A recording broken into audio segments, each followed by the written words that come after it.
look at the facts. Really look at the facts and think for yourself. Yep. Think for yourself, because they don't want you to think for yourselves. Like, man, like it's like when you're like in chains, like they're like in chains. You know what I'm saying? It's like that's how they all are. You know, that's how they are right now. Every member is like they're in chains. Like once you find that freedom and once you find that like ease and like once you've like figured yourself out, it feels like this. Freedom, yeah. You know, that's how it feels. And it's like, wow, like, okay, like, it's hard in the beginning, I'll tell you. It's hard. Yeah. It's hard, man. It's so hard. In the beginning, it's hard because you're taught everything, like, man, like, all kinds of stuff you're taught, like, and it's, like, overwhelming. And it's like, man, like, you can't go against. And it's like, you feel guilt. And it's like, I can't. Like something so simple as asking questions, like why can't you ask a question? Why do you have to feel guilt about that? Why do you have to feel guilty? You know, and like you should be able to ask questions. Yeah, and I think what you're good and all these former members are testaments of is that you can do this. You know, to members wanting to leave, it is doable and it is hard. And it will be a process, but it's doable, and there's freedom. You know, there's light at the end of the tunnel. It's not easy because, like, I didn't, like, just because all this happened, I didn't drift away from God. You know, like, just me. Yeah. I'm thankful for that. Yeah. I'm thankful for that because I didn't drift away from Him. Yeah. You know, I felt like I put God on pause, you know, like, but that as much as bad as that sounds, like, that's just me, you know, like, I felt like after all this happened, I put God on pause for just for a little bit, you know, because like, I just got out of this church and like, I'm just so mixed up in like everything. And like, the reason why I press pause on God, because I'm thankful and grateful for my father who actually, who I was born in a Christian family. Yeah. You know, like, so I have roots. Like, I'm thankful I have roots that I could lean on, that, okay, I was born in a Christian household. Like, so that makes it a little bit more easier for me to ease my mind. Yeah. 'Cause like when I left the church, I could not touch the Bible at all.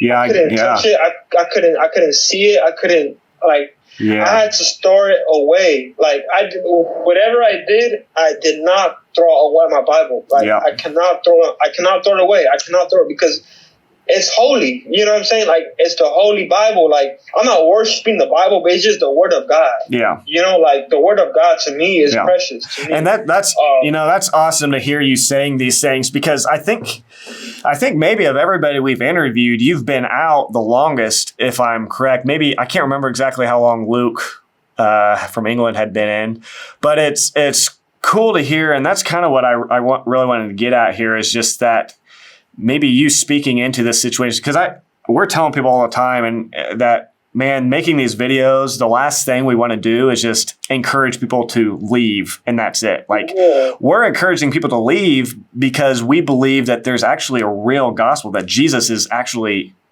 true, and but this group has twisted the truth about him. So we're wanting you not to just come out and then just like be done with God, as if like that's not the answer. I'm telling you right now that just leaving this group is not the answer. That's not going to solve your problems. That's just going to put you back into a world of more problems and more fear. But when you leave the group and you actually come into like you come into the truth of who Jesus is, well, what does Jesus say? He says you will know the truth, and the truth will set you free. So like, you're not going to find freedom. You're not going to find peace in this world. You're not going to find fulfillment. You might feel a sense of like freedom that you get away from this group for a while. And it's like, man, I'm free. And now I can but ultimately you're just going to find yourself in more bondage to sin and to the world. The only place of freedom is in the truth of God, the truth of Jesus, and in the understanding the gospel. And so, but it's cool to hear you say like, you couldn't even touch the Bible for a while. And that's, you know what? That's okay. Like, that's okay. okay. And I think in God's eyes, like he's not mad and angry and upset. Like, what are you guys doing? Like he gets it.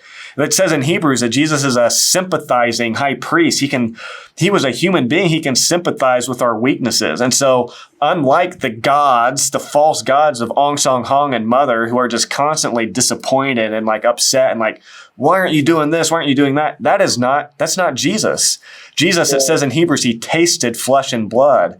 He understood what it was like to be mistreated, to be abused, to be slandered and all these things. And so for you guys who have come out of the church and you're confused about God, like he gets it. He sympathizes with that. And he's like, it's okay. Like I'm with you in this. I'm here for you. Like I get that you need some time to just process this. And you're using the terminology of pushing pause. Like God's not like angry and like, well, I'm going to blast you for that. He's like, he gets it. And he's with you in this. And he's with you. And he's, there's a psalm where David says, your gentleness made me great.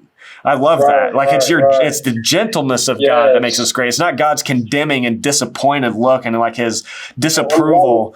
I'm glad you said that because I felt that. I felt that. Thank you for that. Yeah. It's God's gentleness. And so I think like you guys coming out and you, Nathan, like God is gentle toward you. He's the gentle shepherd who's like, he loves the sheep. He's not like, he knows that we're sheep, right? That's why we're called sheep, because he's not looking at the sheep and seeing us going astray and not getting it right. And sheep are just dumb. And so God's not, the shepherds isn't like, dude, what are you guys doing? Like get with the program. Like he's not disappointed and angry. He's like, it's actually the shepherd, his responsibility to go out and get the sheep and bring them back in. And so when you say you're hitting pause, what I think of as what you were doing in that, as you're just putting yourself in a position of saying, God, I can't do this. Like I've tried to figure this out. Now it's up to you to be the shepherd to come and guide me back into the truth, right? Like I can't do it. It took me, Jordan, it took me 8 years. Yeah. It's been 9 years since I've been in this church. So it took me 8 years to finally speak to you. Yep. There's so much that's coming to my head right now. Yeah. And I feel so good right now, physically, mentally, spiritually. Right now, I wish you were here to see, you know what I'm saying? And I feel so good right now because it feels so great to let this out. And man, it really took 8 years for me to let this all out, and it just feels good, man, because I mean, me personally, I don't believe in therapy. I don't believe in physical therapy, going to talk to a therapist and I just a waste of money, I'd rather talk to God for free.